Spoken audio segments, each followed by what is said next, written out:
best and worst advice of 2013. The best and worst advice of 2013, Tina Clinebell.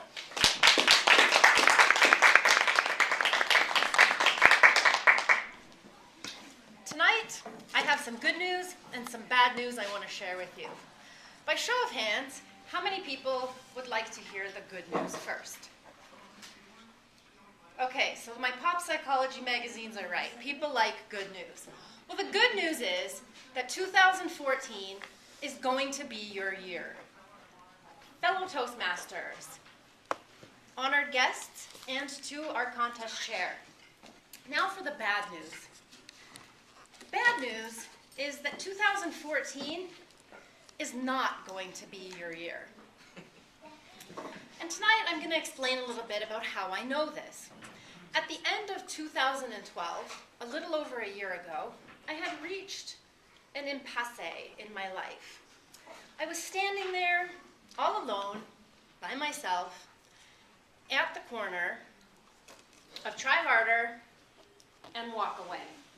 How many people have stood there at that corner, whether it's a marriage, it's a decision about a child, a new home, a new job, a relationship?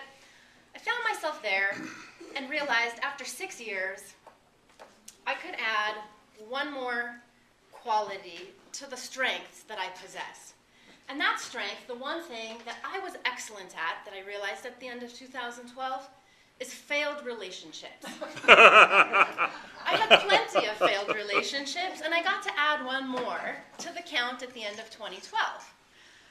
But something very funny happened, because it was at the end of the year. All my failed relationships happened before Valentine's or during the summer, before the holidays. But this happened right at the end of December. In fact, I found myself moving into my own townhouse. I rented a little place right between Christmas and New Year's and thought, wow, I get to start 2013 fresh.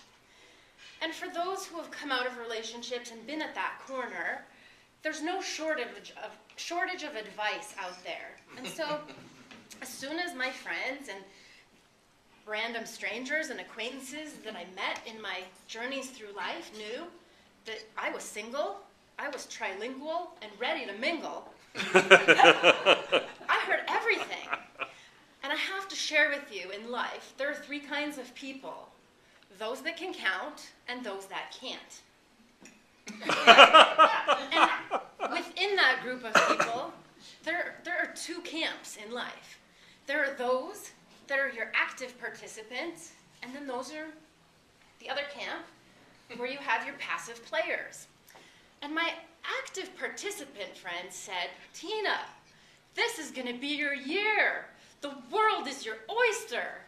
Dream big. You can accomplish anything.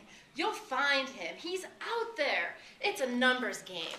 And those were the people that told me you have to get in, you have to play the game, you have to sign up on every website, every online dating website, go on every blind date that comes your way, because you know, if you don't play, you can't win, right? Isn't that what they say? So the active participants said, get out there, you are going to create your own destiny, you get out of it what you put into it, you need to get out there.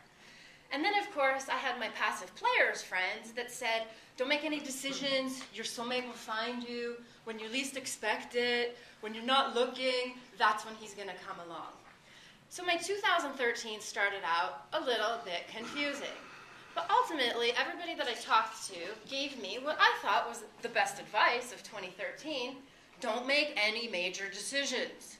When you have a big life change, whether it's a relationship or a change in jobs or any of those types of big changes that every psychologist will tell you are the top 10 stressors on people's lives, they say don't make any major changes. So with my personality, I thought, okay, I'm going to try this. I'm going to see how this works. So January 1st, 2013, I set out on a mission to not make any major decisions. Wasn't going to elope, no babies, no new jobs, no new real estate. Started the year thinking this was my goal. This is my New Year's resolution. And from the active players camp that said, be selfish, Go travel, do whatever you want, think only about yourself. This is your year. Make it your year by just thinking of yourself and doing all the things you want and all the things you love. And I have to share with you, I learned by about March of the year that life is pretty boring when you're not making major decisions and you're not participating in life the way that it was intended. So I decided around March that that was probably the worst advice of 2013, to not make any major decisions. And at that point, I sold my house in Arizona. I started a new job in July. I ended up buying a condo in August, really just sort of randomly because it was cute and it was going to serve my lifestyle. Started dating a guy that I just randomly met from one of the dating websites. And I can't honestly say that any of that was bad. I actually had a very, very good year in 2013, but what I ended up learning was that the advice that sometimes is good can also be bad. And in my situation, I think in many ways 2013 was my year. I ended up starting a new job. I traveled to 9 or 10, if you count Canada as a separate country. And I even met somebody who I think will be in my life for a very long time. So was it my year? Yes. In other ways, it wasn't my year. There were things that happened. I lost a friend to brain cancer in 2013. My father got diagnosed with Parkinson's. There were a lot of things that happened that I would say, if it was going to be my year, shouldn't have happened.